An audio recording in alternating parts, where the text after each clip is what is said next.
21 জানুয়ারি ছিল বড় ছানার বার্থডে। তো বড় ছানার বার্থডেতে আমরা ছোট্ট করে একটু আয়োজন করেছি, সেই জন্য একটুখানি ডেকোরেশন করে নিলাম। আমি বার্থডের একদিন আগে কেক ইউটোপিয়াস ময়মনসিং থেকে একটা কেক অর্ডার করেছি, আর এই কেকটা নিয়ে আমি খুব বেশি এক্সাইটেড ছিলাম।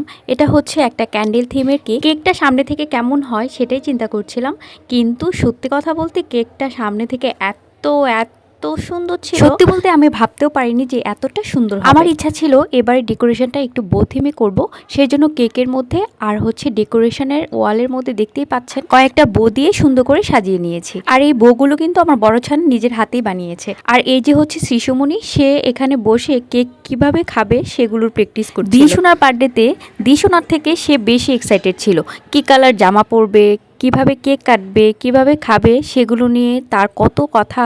তো এখন হচ্ছে অবশেষে তার অপেক্ষার অবসান ঘটলো, এখন কেক কাটবে। তো প্রথমে আমরা হচ্ছে ক্যান্ডেলটা জ্বালিয়ে দিয়েছি, এখন কেক কেটে দুজনকে খাইয়ে দিয়েছে। আর এ ছিল আমাদের বড় ছানার বার্থডেতে ছোট্ট একটু আয়োজন।